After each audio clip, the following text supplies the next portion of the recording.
This episode is brought to you by Michelob Ultra, the official beer sponsor of the NBA, who's getting you closer to the game than ever with exclusive prizes. Enter for your chance to win at MichelobUltra.com/courtside. Enjoy responsibly. 2024 Anheuser-Busch Michelob Ultra Light Beer, St. Louis, Missouri. Michelob Ultra registered courtside sweepstakes. No purchase necessary. Open to U.S. residents 21 and up. Begins October 19th, 2023 and ends June 12th, 2024. Multiple entry periods. See official rules at MichelobUltra.com/rules for free entry, entry deadlines, prices, and details. Message and data rates may apply. Void where prohibited. This episode is brought to you by Pepsi Wild Cherry. Pepsi Wild Cherry is bursting with delicious cherry flavor and a sweet, crisp taste that gives you more to go wild for. Getting wild may look different these days, but whether it's opting for a solo Friday binge watch or a big night out, everyone can indulge in their wild side with Pepsi Wild Cherry. Also available in zero sugar. So grab a Pepsi Wild Cherry and get wild.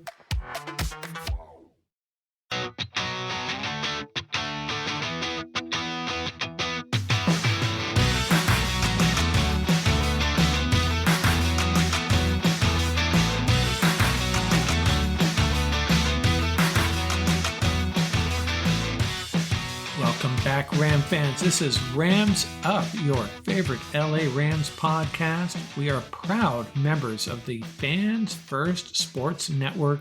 That's fansfirstsports.com. You can also follow us on YouTube. Our channel is at LA Rams Up.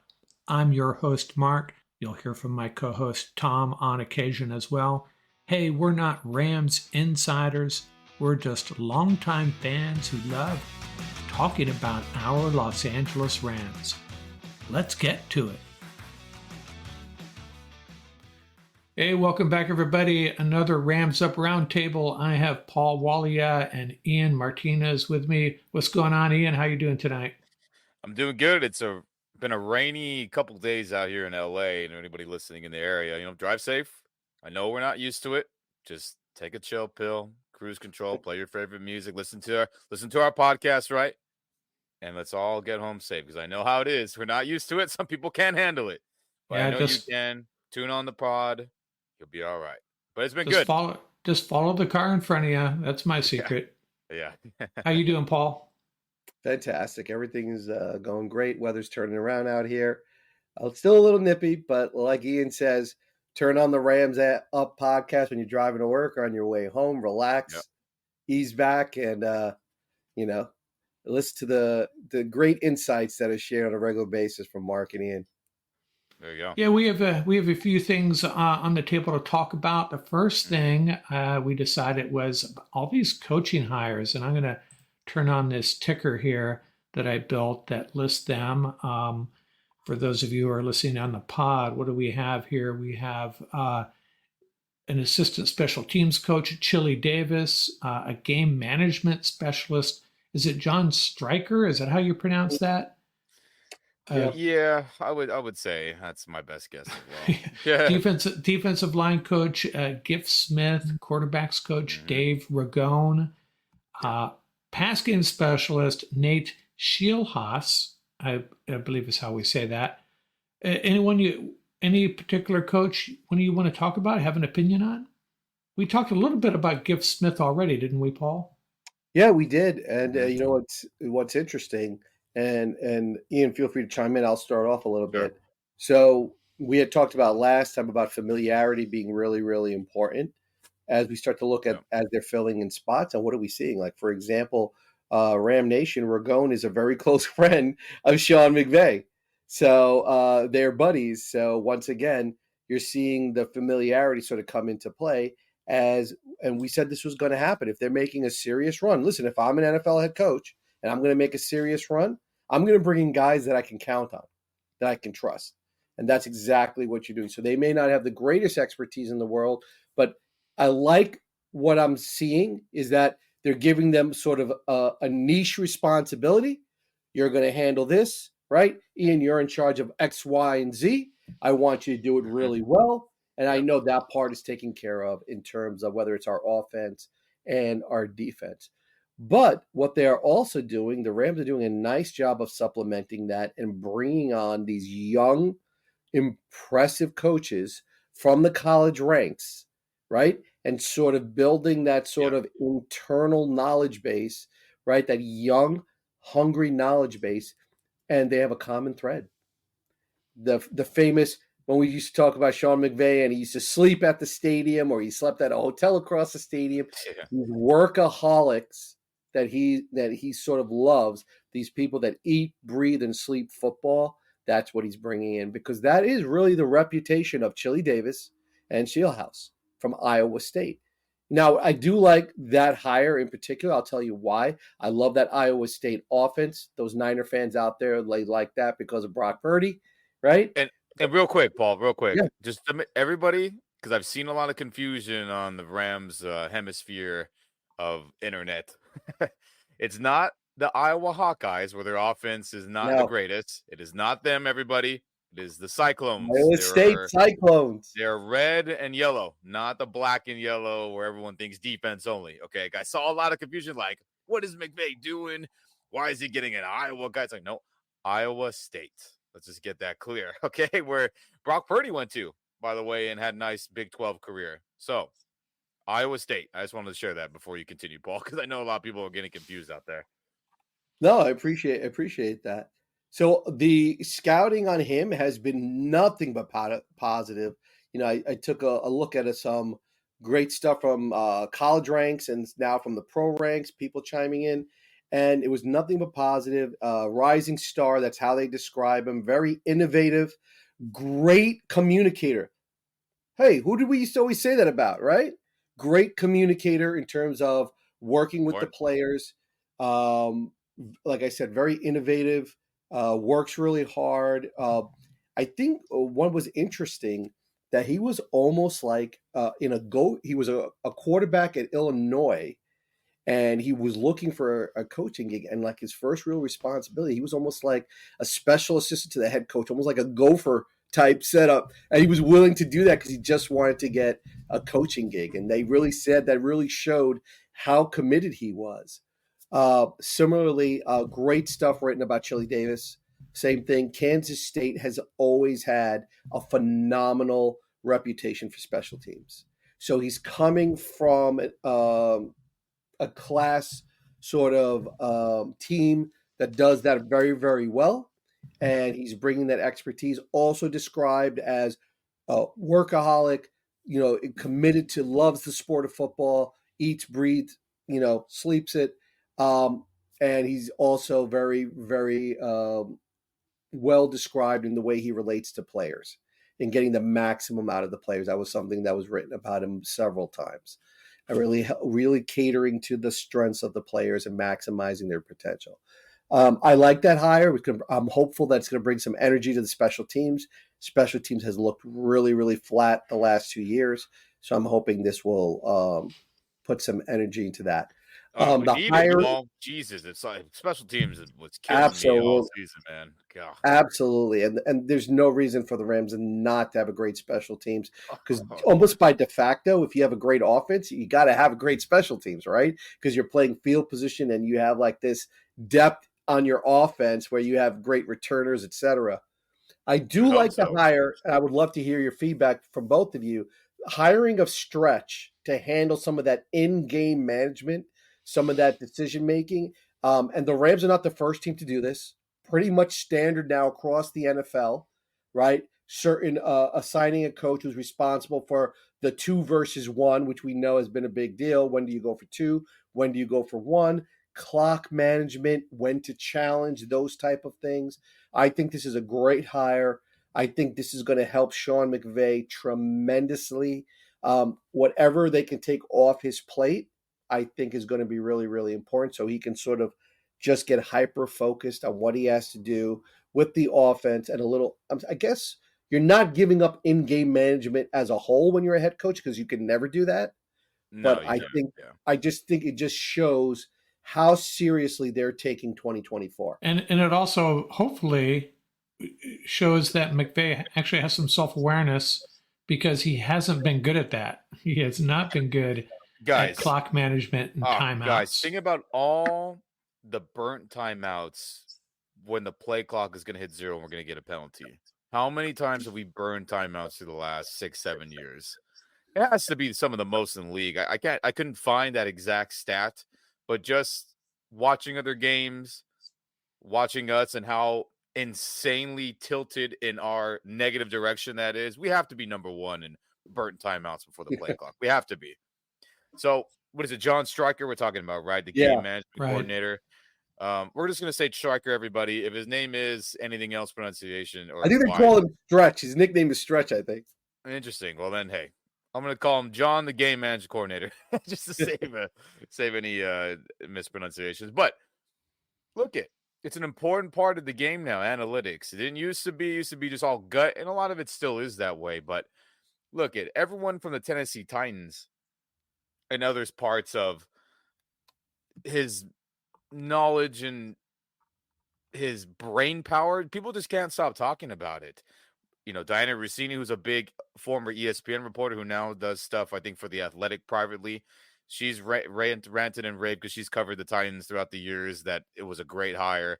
Other people are like, man, this guy's a brilliant football mind. So let's see how it plays out. Hopefully it won't be those things where we make rash, dumb decisions based off analytics, right? Lions, Kyle Shanahan in the Super Bowl and others that we can think of, right, that have done kind of questionable things because of analytics. Hopefully John here being the management coordinator, game management coordinator, that will not be the case. And there'll be calls where like, oh, there's his stamp on that. Great job getting McVay that info so we can win this game, right? And I think based off everybody's accounts, go ahead and look it up too, everybody listening in. It's a good hire. So time will tell, right? Hey. Yeah. I think that real time, I think your point is well taken, that I think there's a very valuable commodity in football. That's real-time feedback, right? For us, it's very different. But when you listen to Sean McVay talk or any head coach talk, they process information in 30 seconds because their knowledge base is extensive, right? Whether it's offense or defense, right? And that real-time feedback, like coming from somebody who's a seasoned vet who understands the game. I mean, anybody working with Mike Vrabel on the Mike Vrabel coaching staff, I'm already on board. I don't need to look at their resume, right? That's enough for me, right? Because I respect him as a coach. I like the job he did down there, regardless of what anybody says. They were always a fundamentally sound team, very well coached team. Mm-hmm. But that real-time information, I think, like what Ian pointed out, I think is extremely valuable. And I think very, very much overlooked by the average viewer. And what do we know about the quarterbacks coach? Any opinions on him? I know he's been in the league for some time. Which one? Ragone? Dave Ragone, yeah. Oh, yeah. He was actually with the Falcons. And, I mean, he's more noted for, I think, he worked with the Falcons, with the Bears. He worked with a couple of quarterbacks of some notoriety. But, I think what everybody was writing about was more about his relationship with Sean McVay. Right, because he hasn't had the last couple of years like the most stellar quarterback play to really throw out there. But because of that long-term relationship, you start to see that pattern. I think that was like the big focus that they were talking about on ESPN when they were mentioning his name, and also the connection between Atlanta and Raheem going there and Ragone coming here. I think that was very, very significant. Okay, I think we've covered this. Go ahead. And real quick, Mark, I want to share thoughts on Ragone. Look at everybody. I know his quarterback coaching hasn't been the cleanest, right? Heineke. What's his name? Desmond Ritter. Trubisky with the Bears. I get it. For anyone out there is like, because that was kind of me. I was like, But you know how it is. When you're around other great players, even as a coach, think about how much Matt LaFleur has raved about Matthew Stafford and how he's said multiple times through his weekly press conferences leading up to games where he said, man, he's making me a better coach. That's what I hope for with Dave Ragone here. Because the talent he's been working with obviously is not up to NFL starting standards consistently, right? There's those games, Trubisky was cool. There was those couple games here and now and then where Desmond Ritter was cool and Heineke. But Matthew Stafford's the top 10 minimum quarterback. And it's going to elevate him and hopefully elevate our offensive room because he was calling plays for a run-first offense, which I like. I'm in favor of that. I think we need to run the ball even a little bit more this upcoming season because Stafford's not a young guy. He deals with injuries. He plays through them. He's a warrior for that. But hopefully that knowledge, run game knowledge from Dave Ragone here will help the quarterback, Matthew Stafford, be better. And in collaboration, make everybody better. So, but to anyone who's like, Falcons, Bears, it was kind of a bad job. I get it, but let's see what happens. Iron Karen, feed the beast. Want to move on to our next topic, guys? You ready? Let's talk about who is going to be our backup quarterback. And, ideally, Carson Wentz resigns with the Rams, right? I think that's that's our preference, but we don't know if that's going to happen. And let's, for a moment, pretend that Carson Wentz signs elsewhere. What would be our backup plan? And there's some other free agents out there: Drew Lock, Sam Darnold, Jimmy G. If he's not a free agent, he will be soon. I think the Raiders were definitely going to release him. Well, he's going to have do you guys remember that little conspiracy that was going on in the BS season that we're in right now this time last year about how the Rams supposedly, based off Jordan Rodriguez reports, that there was inklings that the Rams had a serious interest in signing Jimmy Garoppolo because he would be the perfect backup. The terminology wouldn't have been that much different between the Shanahan style, or the Kyle Shanahan West Coast system. Obviously, we do McVay's way, but the terminology is not that different. Obviously, you mold it into the players you have, but the root of it is the same. Do you guys remember that? They were like, hey, Jimmy Garoppolo's going to be the backup. Sure. And I was like, wow, I wouldn't be mad about that. But injuries later, bad play later, right down this past season, I don't know if that'll be the case. So, but a year ago, you might have been. It makes sense, though, based off the positive things I said, familiarity, and obviously we're hoping for him to not just flat out suck. But his last games were not good, and he's been hurt, so it's like, I don't know. But anyway, just bringing him up, that just sparked that into my brain during the BS season we're in, right? Everyone just being ridiculous with predictions, draft, free agents, trades. You know how it goes, man. But I remember that being serious this time last year, which is crazy. Yeah, it seems like he'd be a good fit for this offense. Whether the skill levels dropped off, that's another thing. And then there's Ryan Tannehill, but Tannehill's not going to end up being a backup. Tannehill's going to Pittsburgh. I'm calling it now. Anybody who's a betting that's a really good call. So he's going with Arthur Smith. So that's not happening. So we can check that off the Rams not happening box. So if that were to happen, would that make Kenny Pickett available via trade? And would he be? Go ahead. I sorry, I didn't mean to cut you off. I was just thinking in my head. No, I don't think he'll be available because they'll bring in Tannehill to push him purposely. And if it works out with the way I'm sure the Steelers brass and organization would, see it and like to play out, Pickett gets pushed and ends up elevating himself to a decent to solid, average, or good quarterback, right? At least to manage it and not underperform or not screw it up. But I remember that last game before he was benched, he played well, and then he got hurt. It's unfortunate for him. So if he continues that level of play, then he'll be fine. But Tannehill's going to come in to push and try to win the job. Let's keep it real. So would that make Mason Rudolph? What about Mason Rudolph? Yeah. Well, Mason Rudolph is. I don't think he's on the team as of today, right? I know it's not official to the new league calendar starts soon in March, but I want to say he's a free agent as well, unless I have that wrong. Yeah, I may have missed that. I'll have to check. Let me check while we're talking here. I can look that up. Okay, let's go down that road real quick. Mason Rudolph. If he's for the dirt cheap, sure, but we've just seen him with a solid team not play well enough. And obviously we can think of this last little run he had, and it was solid. But can you gamble on that with a team who's trying to win a championship? I don't think you can gamble on Mason Rudolph playing good football for a Stafford who's probably going to miss a couple games, 1 or 2, hopefully 0. But it's just the reality we live in with an older quarterback who gets banged up. And Stafford, again, is a warrior, but he's bound to miss a game. Let's just call it what it is. So what is your backup? Mason Rudolph? No, but do we really want Mason Rudolph or Kenny Pickett? No. Who do we want if not Carson Wentz?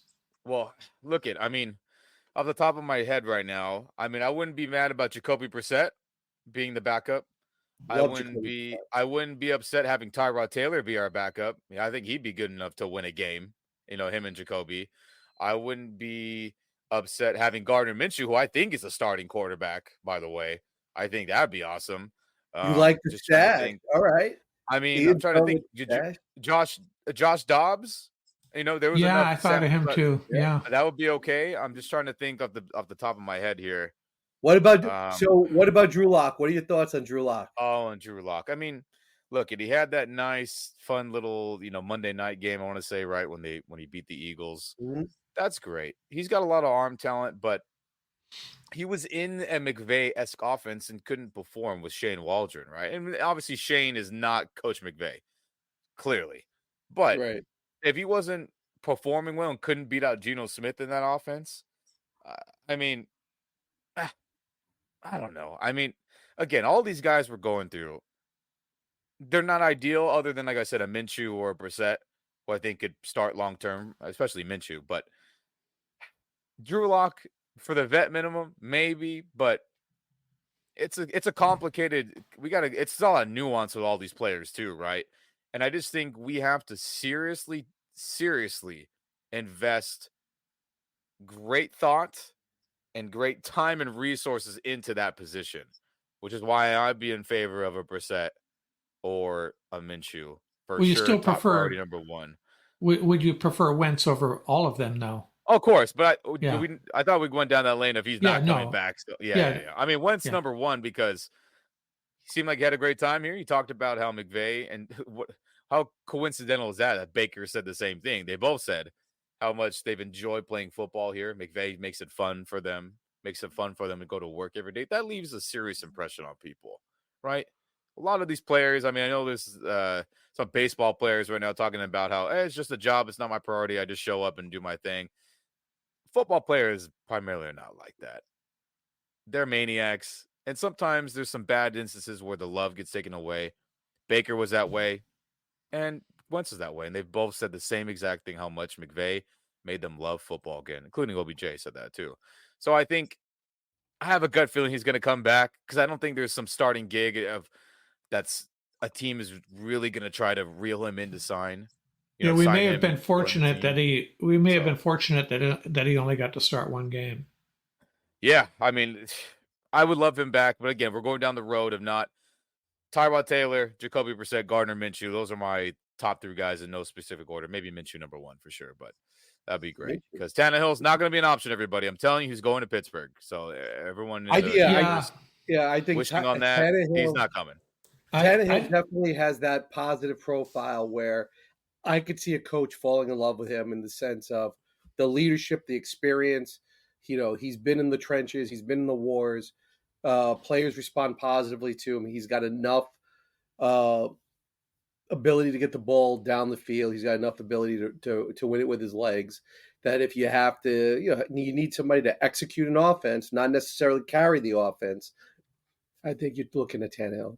Yeah, I mean he's going to. I say Pittsburgh because Arthur Smith is the new offensive coordinator, who is Tannehill's best years in Tennessee's offensive coordinator. Arthur Smith as well when they were going to that AFC Championship and they were the top 10 offense rushing and passing. So it's happening, everybody. He's going there. Yeah, I thought the reason I brought up Tannehill was because I thought it could have a domino effect of making Steeler quarterbacks available. Yeah, I didn't think he's interested in becoming a backup to Matthew Stafford at this point in his career, anyways. No. But I think the discussion for backup quarterback for the Rams, I mean, we had it here on the podcast. Remember, like we were almost prophetic in a sense. Like at some point, we were like, you can't roll through the season without a backup quarterback. And then look what happened, right? The backup quarterback had to win a game for us to get us into the show, right? And we survived the Brett Rippon experience, which could have screwed our whole season. It could have screwed our whole season, and we survived. Absolutely. We were in the playoffs if that was a decent game and if that was a decent quarter. If that was Carson Wentz and a win, hopefully, right, against a good team, Green Bay, right? If I'm not mistaken, wasn't it against? They had a good defense. Right. They had a good defense, yeah. So I think the Carson Wentz experience was, I think, a very important learning experience for the Rams, I think, in a lot of different ways. When you look at backup quarterbacks, there's two scenarios for backup quarterbacks, right? I think one is like the situation that the Rams are in, right? And then you have to ask, what is the quarterback going to bring to the table? It's like, so don't forget, for years we had the Wolf back there, whose claim to fame was that he ran the scout team so wonderfully, right? And then unfortunately he had to actually play in a game. Then we say, okay, now we understand why he runs the scout team, right? Yeah, but you know what? I'll give John Wolford credit, man. In that 2020 season where we needed to beat the Cardinals at home, Yeah, or we were out of the playoff, he did enough. I mean, there was a couple dropped touchdown passes by Gerald Everett he couldn't get in. I think Higbee dropped a touchdown pass. So Wolford played pretty solid, enough for him to start the wild card game the next week, right? Remember that whole drama that was unfolding with Goff's thumb and all that. And he was playing well that first quarter until he got his brains rattled. I mean, hope he ended up being cracked. okay. Yeah, he got cracked. So I think he was confident until he wasn't, but it was going well for a game in the quarter back then, if you remember that. I think for the Rams' current scenario, right, going for it all, and then having a Matthew Stafford there, and watching that interaction with Carson Wentz. So Carson Wentz was I have no problem saying it, the perfect backup quarterback for the Rams is Carson Wentz. No question about it. Yeah, 100%. No question. The moxie, the talent, the ability to win a clutch game for you, and the interaction with Stafford, the maturity, Matthew Stafford's a baller, right? And he's not going to just relate to anybody. I mean, he's a nice guy and everything. There's a difference between being friendly and actually being able to, like, on a professional level, being able to respect the guy across from you. You could see the mutual respect in their interactions. And I just think that's huge. I just think that's huge, right? So having said that, I think when you start to look at the type of quarterbacks, if Carson Wentz is not available, and honestly, to tell you, I think he deserves a shot in the NFL. He really does. We're talking about Tannehill. I agree. Wentz deserves a shot. If you watch the quarterback play in the NFL, I would be really, really surprised that you could name certain quarterbacks that are going to get a shot this year, and this guy's not going to get a shot. Carson Wentz, right? Crazy. Yeah, it's crazy. It's just, or at least be in the mix. One quarterback, I think I saw somebody, there are a couple of names that are out there, whether or not talent level comes into play and everything. Like Marcus Mariota, somebody brought up, which I think is not a bad idea at all, right? I think, he's definitely not a starting caliber quarterback. But if you think about what are we asking the backup quarterback to bring to the table, Marcus Mariota does bring some interesting, skills with him and information with him. The other quarterback, I think, I know Drew Lock, and his name has been popping up like crazy, right? Because he does have the experience, he has that arm talent, and he's fought in the playoff. Quarterback rating has not been great throughout his seasons when he has played. But once again, if you're asking him to win one or two games, are we comfortable as a group rolling with Drew Lock? I think there are a lot of people who shake their head. Yeah, hey, listen, you got to win one game. Drew, do your thing, right? Hand it off to Iron Kyron. So that's the other thing is, like, obviously you want to be in that category of about 4 million, 4 to 5 million. Backup quarterbacks fluctuate a little bit. They get overpaid a lot. So having a quality backup is going to be really, really important for the Rams, because I think it helps to keep Stafford grounded. It's a healthy dynamic back there. Listen, this is a passing offense. They throw the ball a lot. The likelihood of Stafford getting nicked here and there, hopefully nothing serious, is fairly high. Listen, and also when you're playing a 17-game season, right, our goal is that we lock up the playoffs by week 15, 14, right? You need a backup quarterback to get you to the other two. So that's just the reality of it.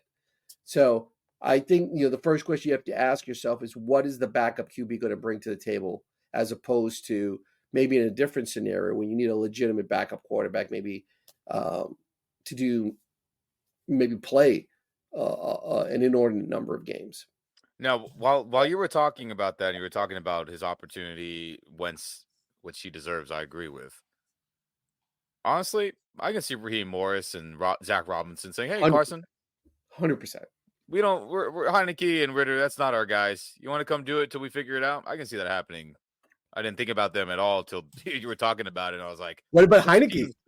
If they cut him loose, if Heineke gets cut loose, Heineke I would accept as well." But it's just, it's what a complicated, important decision this is going to be, though, man. it's like, hey, do you remember the good times with a lot of these guys, or do you remember what's recent? A lot of bad quarterback Yeah. play from a lot of these guys too. So, like I said, if I had to rank Minshew, who I think is a starter, if Wentz is not available, he goes to Atlanta, right? Something like that. Minshew would be number one. I'd say maybe Jacoby Brissett would be my number two option. That obviously all these guys have to be willing. Uh, a Heineke, a Tyrod Taylor. I think I would probably choose Tyrod number three. I think he's been consistently a solid backup for a long time. I mean, think about it. He was ripping us apart in late December. Oh, that game was So, horrible. so anyway, I would accept him. And then a Heineke, maybe a Lock. Mariota, I'm out on. I just am. I get it. He's got a lot of unique skill sets, but I don't know. I'm out on him. So anyway, that'd be my group of 4 or 5 guys. Well, at least And- there's some Not a good problem. options compared to what we've ran with in the past. And Yeah. Minshew and Brissett have a track record where they have led teams for entire seasons. So I think that's the other thing, right? Minshew Yeah. and Brissett have both. I thought had Minshew played good this season too, man. Oh, he's a Stepping fantasy. in. He's a fantasy darling. When starting quarterback goes down, people pick up Minshew because he lights it up. So I think if you're thinking about, hey man, if Stafford has to miss significant time, which is a coin flip, either he's going to be fully healthy or he's missing games. Let's just be real about it. I would like Minshew to be our guy, but again, that's unrealistic. He's going to want to go compete for starting gigs. Yeah. So hey, What about this scenario that everyone is talking about because of the LaFleur connection of Zach Wilson as a developmental project?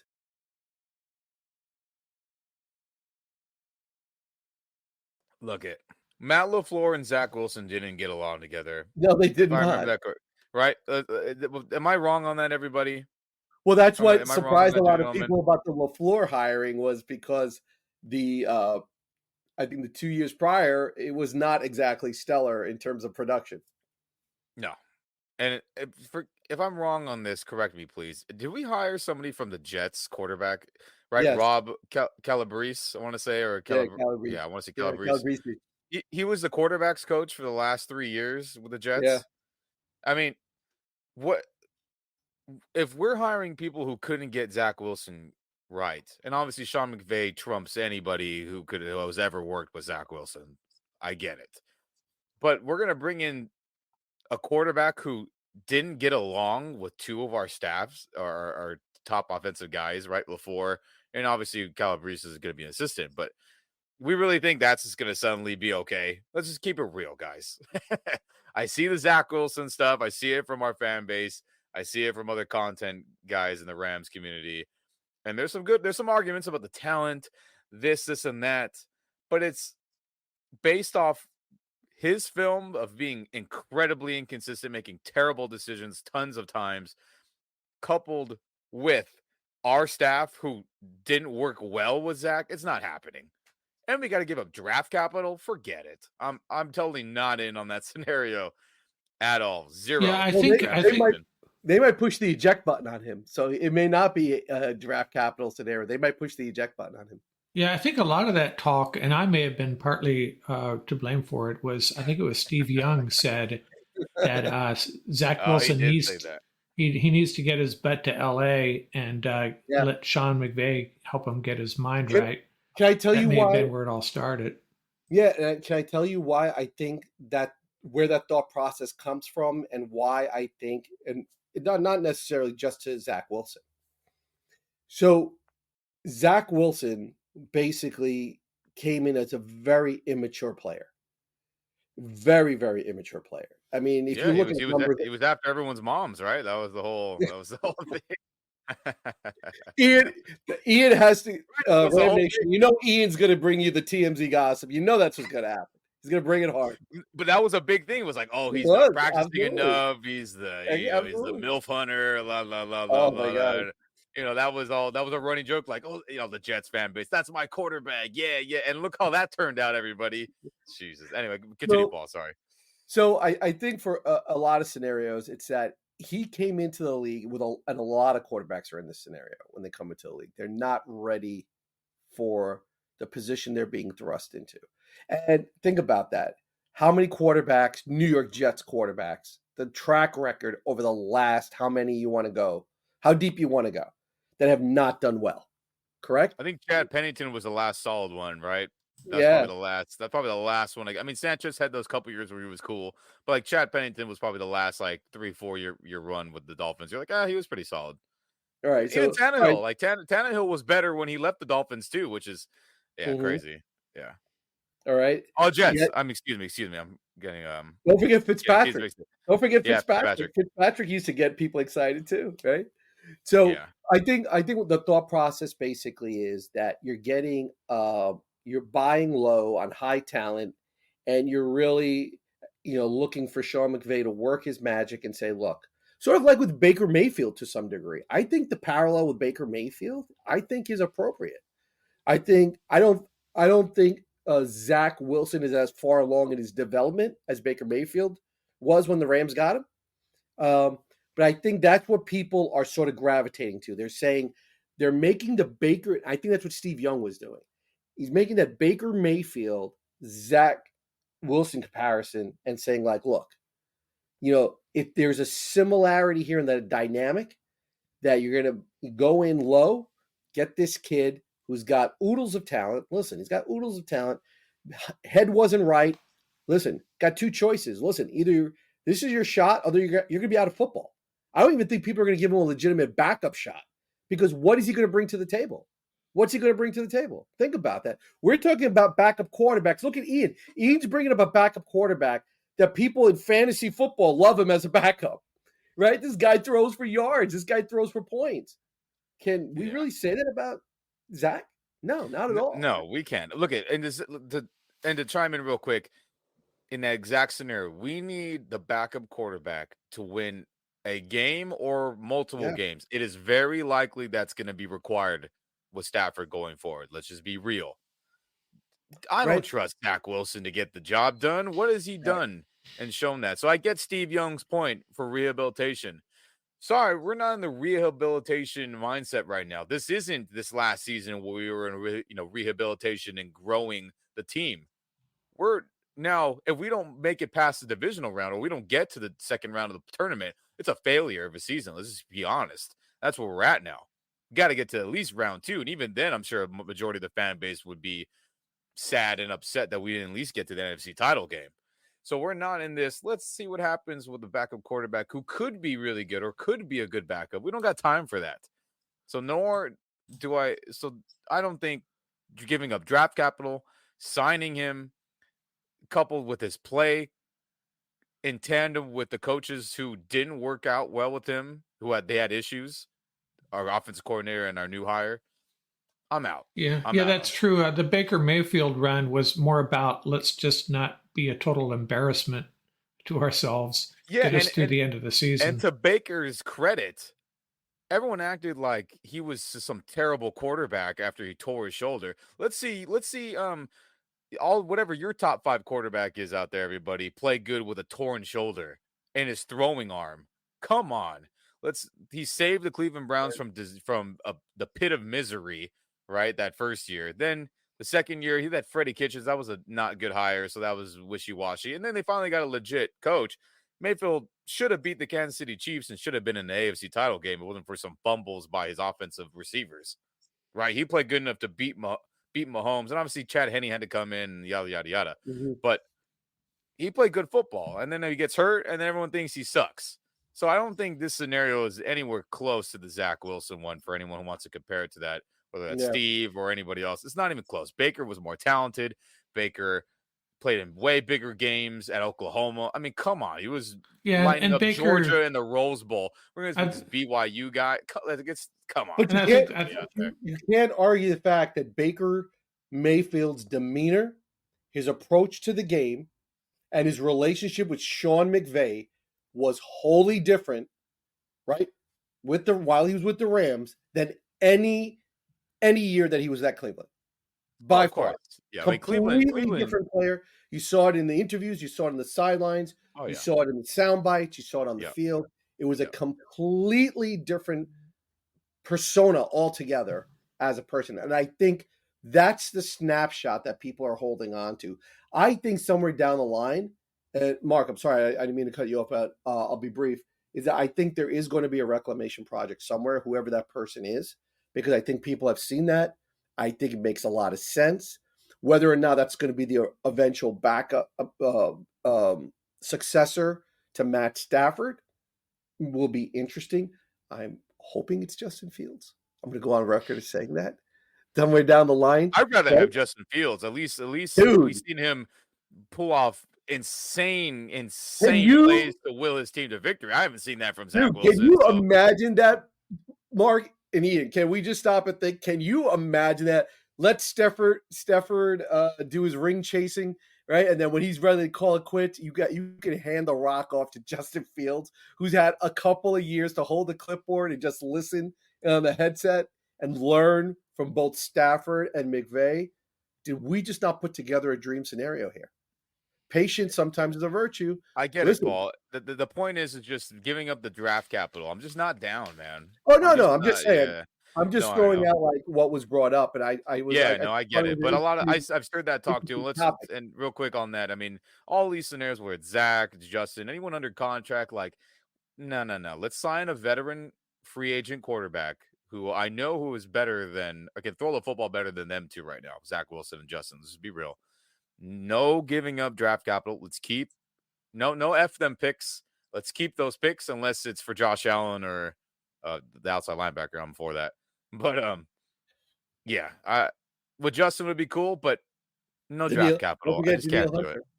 Don't forget Daniil Hunter. Did I just hear you guys say that our next franchise quarterback, regardless of who our backup is in the immediate future, the next franchise quarterback for the Los Angeles Rams could be Justin Fields? Did I hear that? Could be. You never know. Look at that. I mean, I'd rather have Justin Fields than I can't even believe this is a thing while we're on this backup quarterback talk. JJ McCarthy in the first round. We're really going to spend our 19th. No, that's not I know. JJ McCarthy. I see so many experts and writers in our own fan base on this train. And look at guys, I'm going to dive into McCarthy's tapes as soon as possible so we can either debunk how ridiculous it is, or I can be like, I tip my hat to anybody who was on this.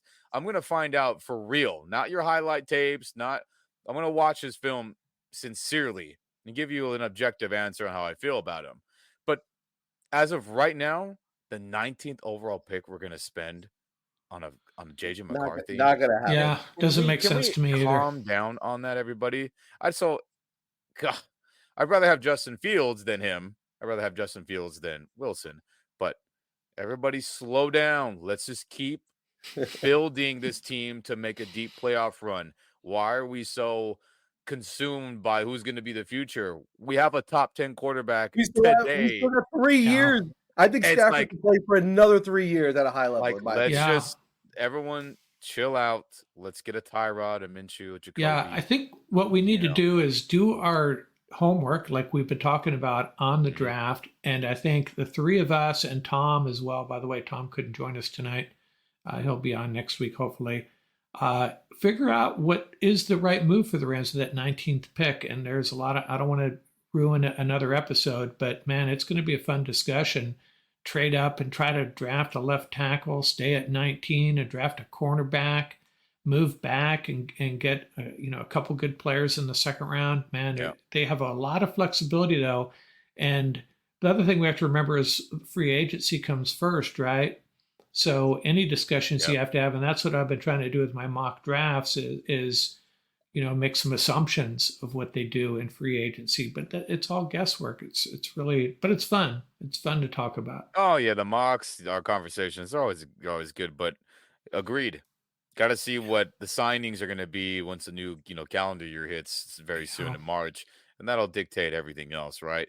If there is no backup quarterback signed, then there is somebody who's going to get drafted, right? And then vice versa, and yada yada.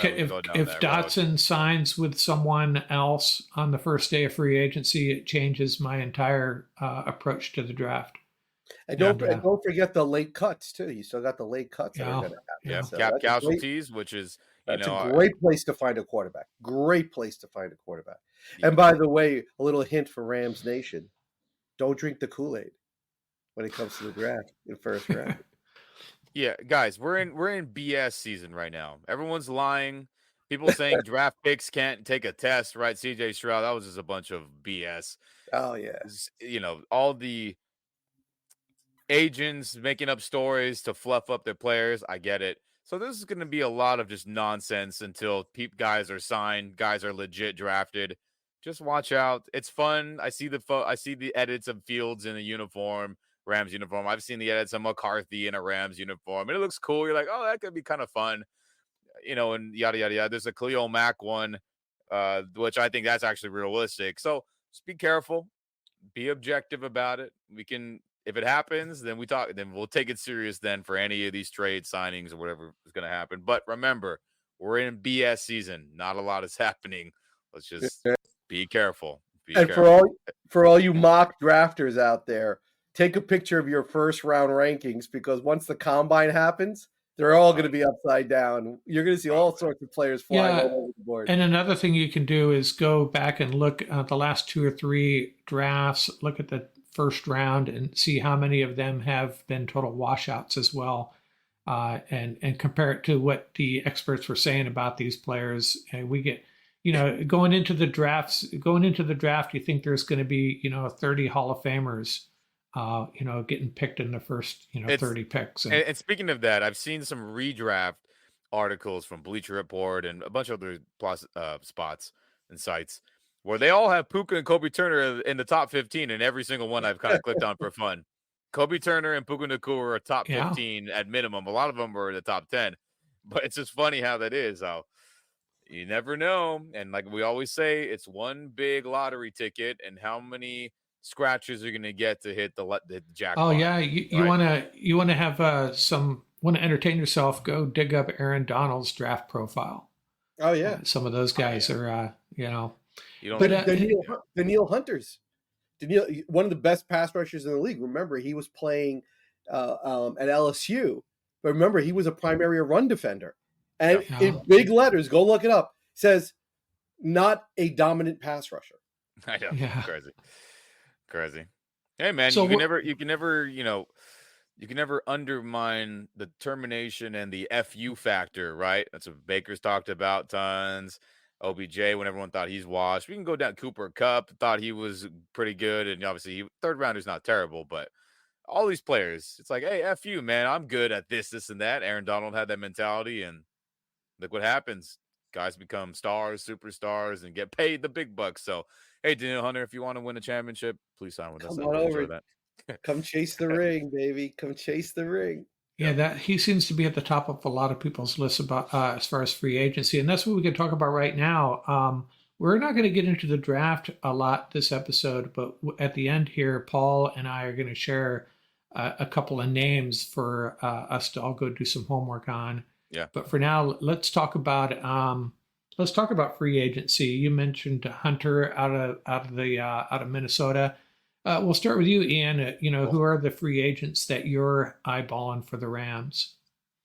Well, look at if we go down the scenario, which is likely Brian Burns and pass rusher Josh Allen. Again, Jacksonville Jaguars defensive end Josh Allen, not the quarterback. Everybody, I know some people still get kind of confused. They're probably the top 2 free agents that are available for the edge. We obviously infamously try to give up multiple first-round picks for Burns in the 2022 disaster campaign, and fortunately Carolina's dumb and turned it down, right? We're all thankful for that not happening. But they're probably going to franchise tag him, we would have to trade for him to acquire him. Same thing for defensive end Josh Allen for the Jaguars. They're not dumb. They're going to franchise tag him as well, which means we would have to trade for him, which I would be in favor of giving up that first-round pick for Josh Allen, by the way. Let me just say that now. I would have no issue. Do you think it would be that high for a tag and trade? For him being 25 years old, for him leading the NFL in sacks, for him just being an insane all-around edge defender. Unbelievable. Rushing the quarterback, defending the run, effort, moxie, grit. I mean, these are the guys that you would trade first-round picks for. Absolutely. These are the young players, that difference makers that you could have for the now, which is win with Donald, Stafford, and Cup in the final years of that trio being together, and then for the future, right? Another 5 years down the road where you can be a Danielle Hunter still getting a 12 plus sacks for a while. So I think that player, based off everything I just said, is worth that first round pick for sure. But I don't think Jacksonville's going to do it. So I just want to say those two things. Probably unlikely, which is why I would lean towards Danielle Hunter, which we talked about 5 minutes ago. He wouldn't cost you $1 gazillion, I don't feel. Who knows? We'll see once that free agency frenzy starts. But I think he would be awesome. He's never played with someone in the interior like Aaron Donald, who just – it's just filthy, guys. It's filthy. Go watch every game possible if you have time, Rams Nation, this last season. Everyone says, oh, Donald's still not a top 5 interior tackle or top 5 defensive player. You're out of your dang mind. He's still getting triple teamed. He's still beating double teams. He's kicking ass on his one-on-ones. Danielle Hunter has never played with somebody like that. And if he's getting 11, 12 plus sacks with the Vikings right now, what do you think it's going to be when he plays with Aaron Donald? So I think that would be number one outside of Burns and Allen, who I don't think are going to happen. Right. I would choose Danielle Hunter as that next man up for my big free agent signing. We need a pass rush. We need it. Another illustrative example, very similar to what Ian is bringing up. Look at the difference it made for Grenard in Houston, having Anderson on the other side. Grenard had his best season. I think he had more sacks this year than I think in his last 3 years. I think, or was equivalent to his last 3 years combined. Right. So sort of what he was saying. So think about it. And having Donald and the conductor, right, to your right, if you're Danielle Hunter, you're going to get probably more one-on-one scenarios probably you've ever had in your career. Think about that for a second. So that's going to be huge. Yep. So, and then going back to the Allen example, the argument is this, very simple. You're giving up a first round. How many first rounders right now, if we looked at the draft, are the equivalent of Allen? Zero. Easily. That's the argument. None. That's why you don't hesitate. You pull the trigger. If Jacksonville offers that, Snead's like, okay, all right, we're sending it over to you right now. Yep. Feel free to draft McCarthy. We'll take Allen, right? Yep. And that's exactly and I think the Niners, I know Niner fans are still smarting from the loss, but if you think about it, they did a great job. Look at that. They signed the running back. They signed the left tackle Williams. They got McCaffrey was the Rams should never have let McCaffrey wind up in San Francisco. If you get into a bidding war with San Francisco, you make sure you outbid them. You do not let them wind up with McCaffrey. And that's why they wound up in the Super Bowl. Think about that. So it's very simple. In that scenario, that should never have happened. But, think about it. How many free agents? They also signed Chase Young, who we knew was going to be a bust. But, but the fact that they were signing these guys and bringing them on board is something that, the Rams have not done in a while. And I think they're still smarting from that 22 season when, like with the Robinson scenario and everything else, where it just didn't work out with the Wagner scenario, then it just didn't work out. So I think they're still a little gun shy. I think it's going to be different this year around. I think you are going to see the Rams bring in and spend a little bit of money. I don't think they're going to go over the top like a lot of people are thinking. I think Danielle Hunter, I agree with Ian. I don't think he's going to ask for the World Bank, right, to sponsor his signing. Hopefully not. But I think it's going to be competitive. I think he's going to want to come to the Rams. Another one that might be interesting as a ring chaser, and tell me what because I've always loved him. I just think he would toughen up this lineup is Fletcher Cox. Fletcher Cox on a rotation with the Rams. Cool. Dude, that's it. Close the door on the D-line room. You're done. You're good. Think about that for a second. It'd be awesome. Yeah. And on a rotation where you don't have to worry about him at his age, having to do that. Would he be called a 3 technique? Is he similar? He can play anywhere on that line. He can play whatever. The 0, the 1, the 3. You can even bump him to the 5. I mean, that dude can play, but just the clutch ability, the leadership, the toughness on 3rd and 1 to be able to roll out like the conductor, the Donald and Fletcher Cox, we would be talking about his impact like by week 3. It would make such a difference. You still got Bobby Brown to take up some of the abuse at the nose, so Fletcher can, maybe have a seat on first down, right, on those brutal downs. So I just think it would be a nice fit into that D-line rotation. That would mean you'd really be counting on Byron Young to step Yeah. up his game off the edge, which Byron Young, is not a lot of the edge players. Listen, Ram Nation, I'm going to make that prediction. People are sleeping on O'Shawn Mathis.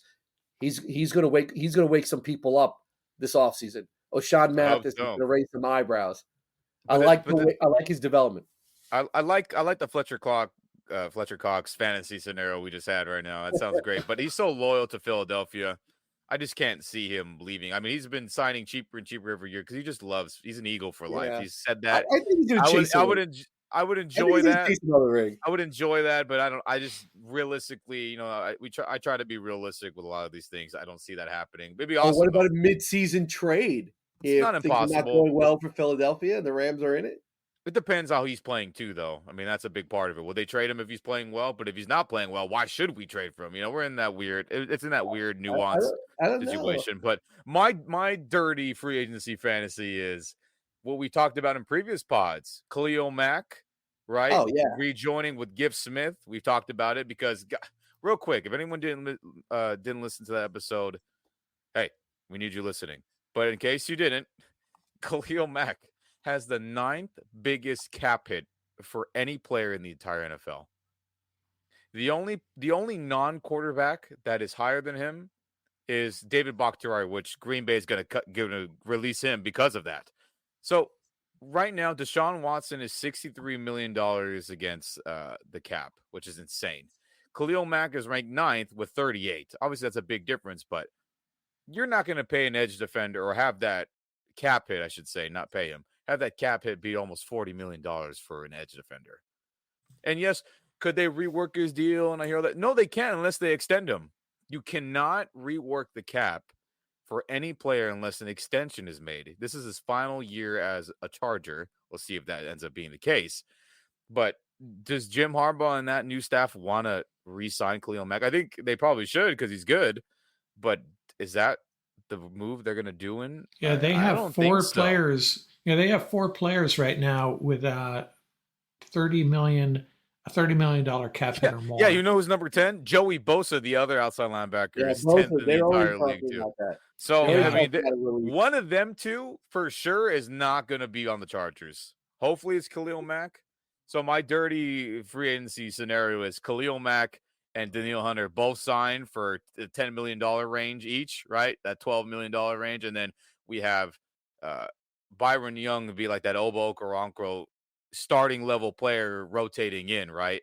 Just think of it when Vaughn and Floyd were here, and then you would have Obo rotate in and wouldn't miss a beat by too much at all, realistically, right? Obo was still producing, getting his 5, 6 sacks a year, being the third guy at the edge.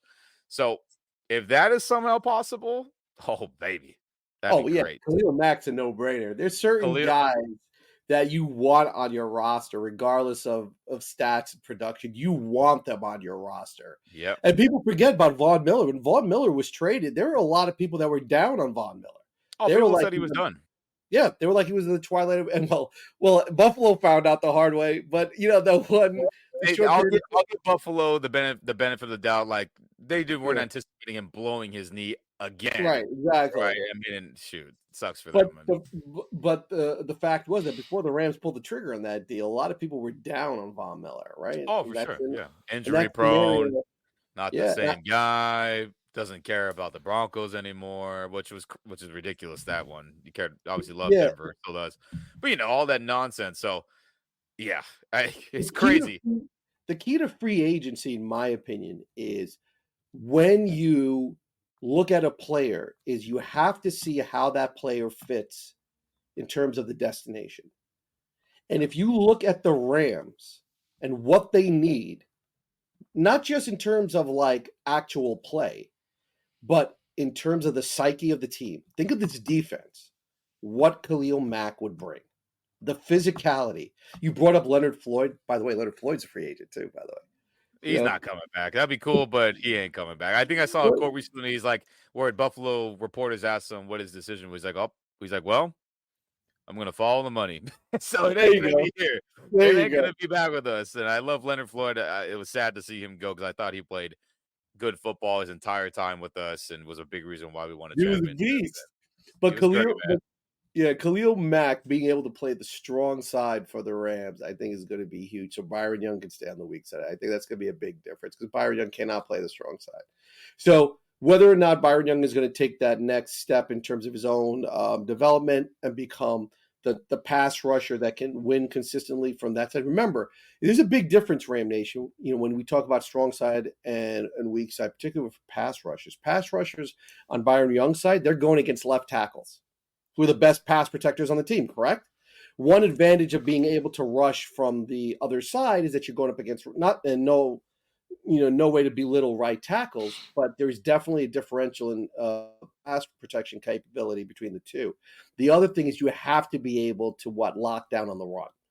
So which is why a lot of pass rushers that are very good pass rushers will play on the right side, but they will not play on notable running downs. Right? That's the difference. Khalil Mack is not one of those guys. Khalil Mack is a legitimate 3-down backer that can rush the passer, can jack the tight end, right? They've even dropped him into coverage. I've seen him drop into coverage, which is definitely not his forte, but he plays the run well. He plays with physicality. He brings it on every play. Got a great temperament, fits in within the team concept. Watch his interview on how he talks about Coach Giff when Giff was there, and you'll see the difference, man. I'm hoping. I'm hoping, gentlemen. I'm hoping Giff Smith has some mega sway in this potential Khalil. I mean, we talked about it in previous pods, and I hope he's big on Danielle Hunter too. Again, my dirty fantasy scenario is Khalil Mack, Danielle Hunter. Give them 1 year each, $15 million. Screw it, and let go for it. You want both of them? Yep. Absolutely. Yep. Why not? Why not? Mark, what was the reason? With Aaron, let's do it, dude. What was the reason of torturing me through 2023?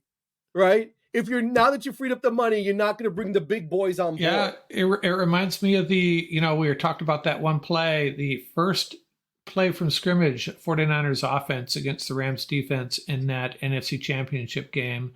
Left to right, Leonard Floyd, Marquise Copeland, Ashawn Robinson, Aaron Donald, and Von Miller. I may have got the middle guys mixed up there in order, but I think you're on target. That's a pretty impressive front five, if you want to call it a front five. And I think Danielle Hunter and Khalil Mack, that might even be better if you have Kobe Turner, Aaron Donald, and Bobby Brown.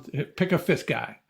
Yeah, I mean, think about it right now. Again, my dirty free agency frenzy scenario. You got Khalil Mack on the strong side. You have Danielle Hunter on the weak side, and they could both interchange depending on the matchup they can exploit week to week, right?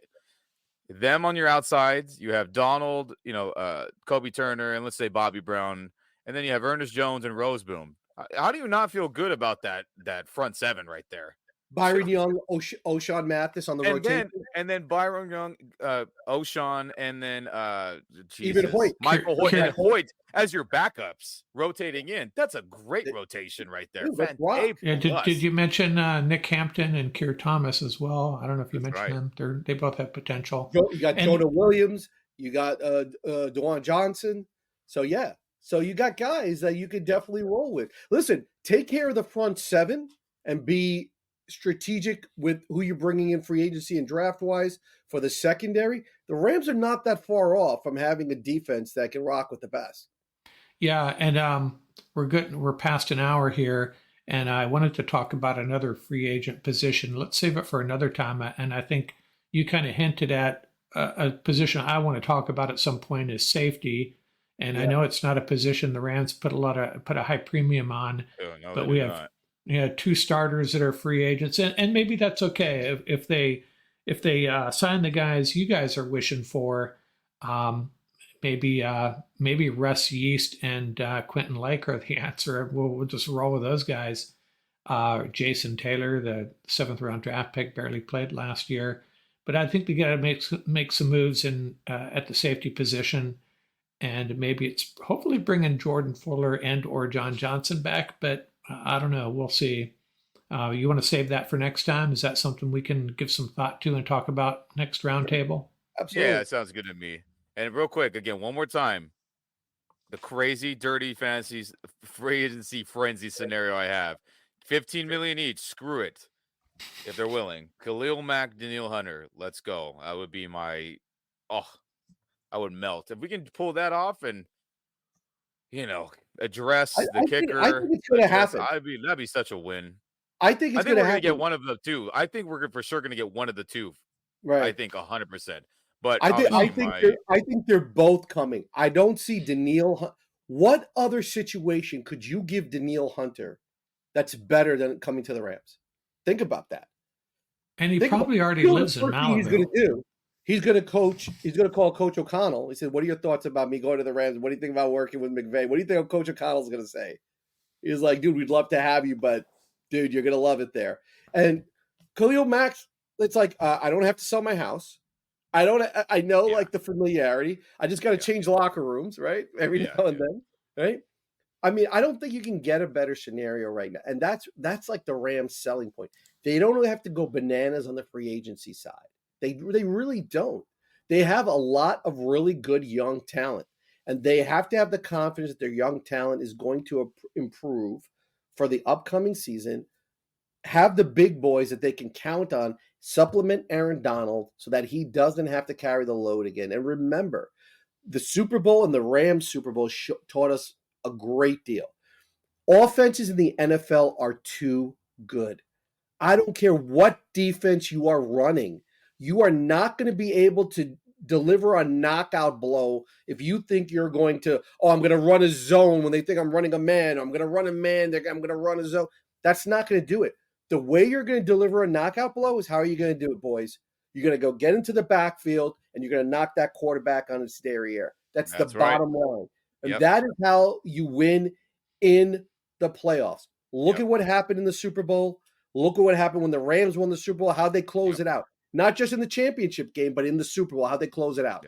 Defense came up big, got into the backfield, got to the quarterback. That is the recipe for it to win in the NFL. That's where it starts from. Everything else, excuse the pun, is secondary. And it's almost uncanny how Sean McVay sees those plays coming. Aaron Donald's going to make a play here, and he does. And you saw Donald just shake his head. Greatness. With his helmet on, ready to go, and he just shook his head, and it's just the rest is history. So, hey, Paul, I'll give you the one thing we're going to do before we sign off here. I'm going to give you 3 names in the draft. You probably already know these guys and maybe already have an opinion. Hopefully I'm not blowing chunks here on these 3 guys, but 3 guys that I like. I'll give you a name, a position, and one sentence on them, and we'll run with that. And then you can share yours. You have a few to share as well? Oh, yeah, absolutely. So the first guy I want to talk about real quickly, offensive tackle out of Houston, Patrick Paul.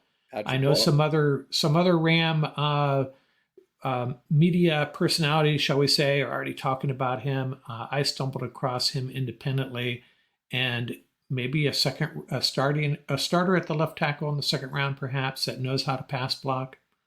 Another guy I liked, and the Rams aren't going to draft a linebacker early, but man, this Jeremiah Trotter really excites me. You like Trotter? If you wanted to pair someone with Ernest Jones, we've had 2 good linebackers playing next to each other once in the last 30 years. And it was one of our worst seasons, of course, Bobby Wagner and Ernest Jones, but love Trotter. And the last guy that I really like is I saw this name on the draft sheet for several weeks, and I said, well, let me look who this name's familiar. Who the heck is he? Lad McConkey, the wide receiver with Georgia. Yeah, I watched some highlight film on him. Now you go watch some highlight film on him, and you tell me who he reminds you of. I'll leave it at that. Cool. Those are my 3: Lad McConkey, Patrick Paul, and Jeremiah Trotter. Lad McConkey's easy. Watch his film; he's always open. It's that simple. He's always open. Yeah, right? It's that simple. Yeah, those are 3. Those are 3 really good picks. And they're. I mean, it's. They're all probably going to be gone by the end of the second round. So it's not like I'm throwing out amazing research here at you. These are guys that are all rated pretty high. and I'll be honest, all of Ram Nation knows this. Ian knows this. Mark knows this. I have a complete bias for players if their relatives have played in the NFL. Complete bias. I love those players. Love the bloodlines. I think it factors translates. in. Yeah, absolutely. Trotter. Higher rate of success, right? Go ask Trotter. Well, that's Quentin Lake, how his dad helped him out, right? To be a good star slot corner for us.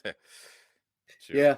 I'm going to give 3 names that I don't think a lot of people are talking about, and these are the players that I just absolutely love. These are the type of guys you want on your roster. I don't care what anybody says about draft position, whatever. I think these players are going to outplay their draft position, and these are not the type of guys you're going to see in the first or second round. So the first one is my absolute favorite is Sione Vaki, from my boy from Utah, right? Absolutely one of my favorite. They have him listed as a safety. He plays safety, but a lot of people don't know this. In high school, the dude was a beast running back. He sat behind, you know who? Najee Harris. Najee Harris, right? But watch this dude when he gets a chance to touch the football on the offensive side of it. His interviews are phenomenal for me. That is always the tipping point. You watch them play the game, but I want to hear them talk about the game.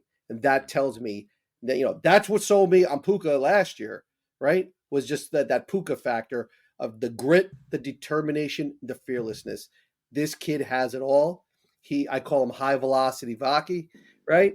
This is the way the kid plays. Watch him play safety. The kid's a beast, but the extra production as a return person, right? Think about it back there, can return kicks. Absolutely love it. In a pinch, right? Hopefully that'll never happen. He could be like a backup running back, but I mean, the kid is destined to play safety. The kid is an absolute beast, inspirational to the entire team, dedicated his entire career to his mom who passed away. So just got to love the story. Absolutely the type of player I want on the squad. The other player I absolutely love is this kid linebacker from Kentucky, right? Absolutely one of my favorite, Trevin Wallace. Watch this kid play. Where's the 32? Kid flies around. People are not talking about it. Makes every play. Absolute leader. You could see it. You see the kid's going to be a baller, right? He's probably going to wind up blowing up the combine. I'm telling you. You see him more of what round do you expect him to go in? It's tough to predict because a lot of people are knocking him for his size. But listen, the way the Rams use their linebackers, it's not like they usually roll out 2 thumpers out there. They usually have Ernest Jones and somebody who could drop into coverage, blitz, and do everything on the other side of him, right? I think this kid fits the bill. Watch him play and just ask yourself, this kid opposite Ernest Jones, how would it fit? It is a match made in heaven, right? That'd be cool, yeah. This kid is going to raise a lot of eyebrows. Not a lot of people are talking about him. He will definitely outplay his draft position, all right? And somewhere down the line, he will be wearing the C for an NFL team. The other kid, I am totally biased towards safeties. I love safeties. And there's a kid who played with the conductor, right? His name is Malik Mustafa from Wake Forest, right? This kid does it all once again. Love the character part of it. Love the production on the field. Can play strong, can play free. Shown a lot of capability and capacity. Kid produces. Interviews are phenomenal. I love this kid at safety. Those are my 3. I think these are the 3 that no one is talking about, but they will be talking about them after the combine. They'll get the attention. When people watch their film, they're going to be like, holy cow, how did we miss them? And these 3 are going to go flying up the draft boards. Okay, I knew how much you love Sione Vaki. That's my guy. Vaki. The other 2 guys, not familiar with. I'll go check the film on them, do some reading. I'm really interested what you guys think about Ladd McConkey. I already forgot his last name. Ladd McConkey. Hey, well, don't worry. All these names, we'll learn them all. I know our own coaching staff, I was getting it wrong probably, or one of us were. We'll figure it out, everybody. Don't worry. Just give us another week or 2. Everybody knows my blatant SEC bias. Everybody knows that, and my bias towards Georgia Bulldogs. So Ladd McConkey. Don't worry. Les Snead's got a bias too, so that's not a far-fetched. Right? So And Elijah McConkey is going to be a great. The only knock on McConkey is that they're saying he can only play out of the slot, and they're probably right. However, that kid out of the slot is going to be instant production. Whoever drafts him, he's going to start from day one out of the slot. The kid is always open. When people talk about these receivers in separation, Ram Nation, that is what they're talking about, is that not just being solely reliant on speed and size and being able with routes and everything else. And people saw that at the Senior Bowl. Roman Wilson could not be covered. The kid was open on every play, for those of you that watch the Senior Bowl, right? And the same thing over at the Shrine Michigan Bowl. receiver, right? Yep, Michigan receiver. Smaller receiver, right? 5'10", made all the other receivers. And by the way, my other draft crush is, I already got his nickname, Slick Rick.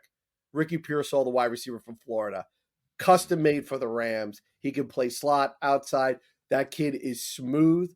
That kid's got great hands. Yeah, I have to apologize, Ian. I know you didn't want to get into a deep dive on the draft yet, but here we go. No, it's all good. Well, look, I have this to say.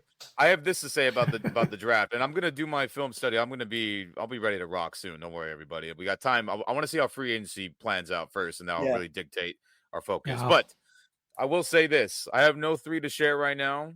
I know we just talked about Roman Wilson, who we're probably going to draft another receiver, so that wouldn't shock me to see a receiver drafted. But anyone at the Senior Bowl who had good practices and or a good game, Les Snead and Sean McVay love Senior Bowl standouts. Think about it. That would be the Senior Bowl standout. Kobe Turner, Senior Bowl standout. Cooper Kupp, Senior Bowl standout. Van Jefferson, Senior Bowl standout. Ernest Jones, Senior Bowl standout. I mean, we can go down the list. It's pretty ridiculous of how many guys we take. And it's worked out pretty well. I'd say all those guys have contributed to a championship and or played good football. So, hey, I think anybody at the Senior Bowl who played well and is talked about well, Rams have their eyes on that type of player, whether at any position. And coupled with that, Ian, you know what's divergent for the Rams? Mm-hmm. A lot of NFL teams look down on the players that have played for multiple years that come out a little bit older, right? The Rams are the exact opposite. Those are the players that they embrace, the players that will usually wind up wearing the C because they've been there for so long, right? The Rams do not see that as a negative. They see that character as that the one facet that they're going to use to sort of move them up the board. So that is so the success at the sort of the showcase at the Senior Bowl, right, and other showcases, plus that that extra time, right, that they being along in their development and also wearing the C is a big thing for them as well. So you're absolutely right. I think those 3 together, and you could basically see how it clusters, and for the Rams when they start stacking their board.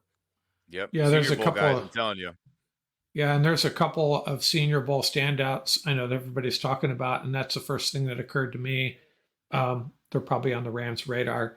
It's kind of a double-edged sword, you know. It's like if the Rams were the only ones that cared about them shining at the Senior Bowl, but you know, guys like Paul, what's the defensive lineman? Is it Fisk, Braden? Oh, for Florida State, the dude's a beast. Yeah, and now he's just elevated himself from the 4th round possibly into the 2nd round. Everybody, the secret's out, right? The guy's a stud because of the Senior Bowl. That's the downside. And you guys are gonna love this because I am absolutely maniacal about this. I love to go for the jugular. Rams have to decide if they're going to draft Rice or McCaffrey, just to stick it to the Niners. Oh, right. That occurred to me too. One of those guys catches a pass, it's just going to burn them on the other side. So regardless of where they are. Please, let's be smart. I know little McCaffrey is that's cool, but Brendan Rice has played good football in LA. I think that would probably be the funnier one. Let's get at the former GOAT, Jerry Rice. Let's get the sun and blue and gold. Every pass in a Rams uniform is worth every dollar for the Rams. And I can definitely see Brendan coming to us. Speaking of Senior Bowl standouts, I've read that he had a nice Senior Bowl practices and all that. So I'm telling you, everybody, keep an eye on those Senior Bowl guys. McCaffrey did too. McCaffrey looks smooth for a converted quarterback who's only played receiver for limited time, I got to tell you, I'll go on record as saying McCaffrey, I was impressed, man. That dude on a team like the Rams, where he doesn't have to be the go-to guy, where he's got a year or two to really develop, he can open some eyes. That kid, great hands, tough, Puka-esque in terms of toughness. I'm saying it now. Puka-esque in terms of that kid's toughness. So another player that people should not sleep on. He would be and he returns kicks, so he can hold down that slot for the Rams as he's developing in terms of route running and in the hands.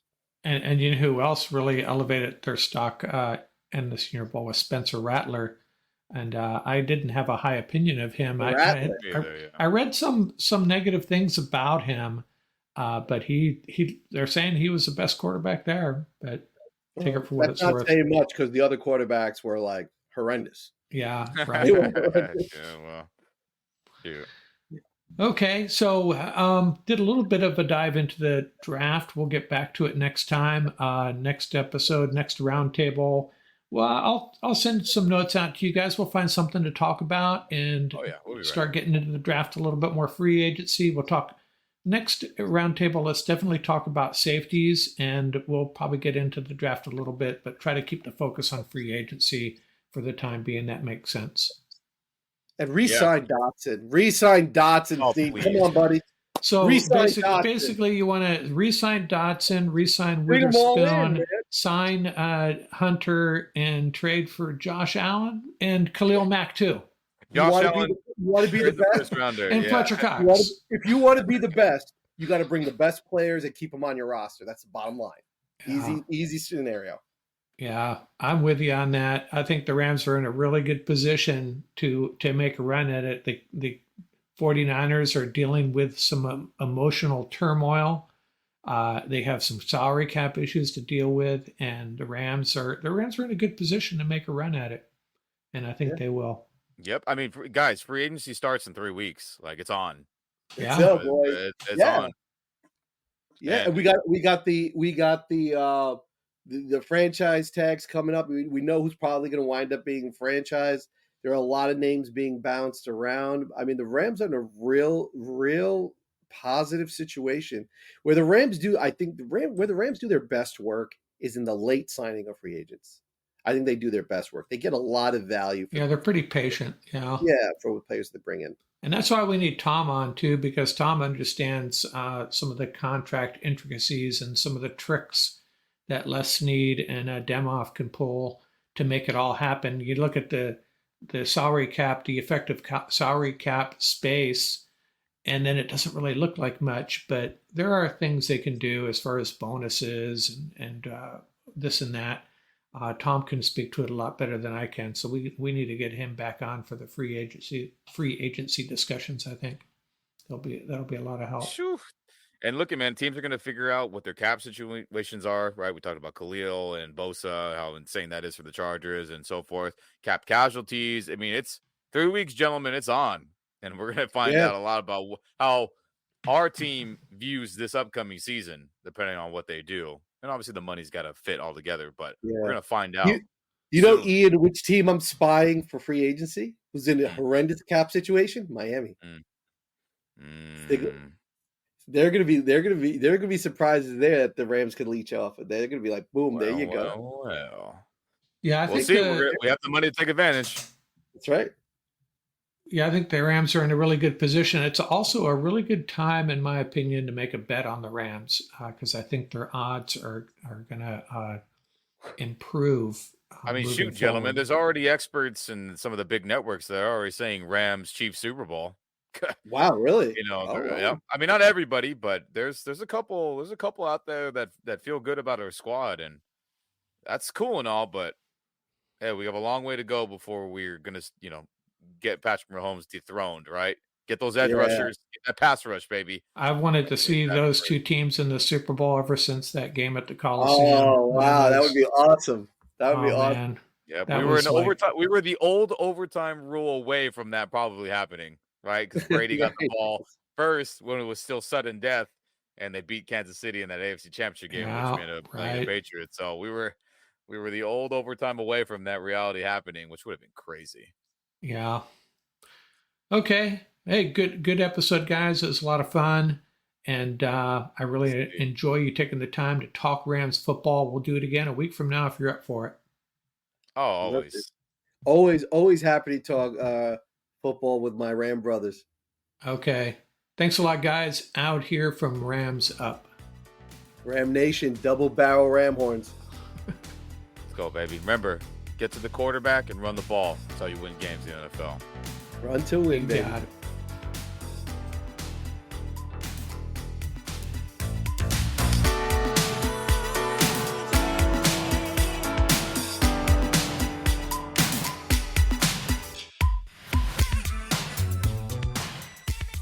That's going to do it for this episode. Remember, you can reach us at ramsuppodcast@gmail.com. And don't forget about our YouTube channel. Our handle is at laramsup.com. Till next time, keep the horns up, stay safe, and have fun out there.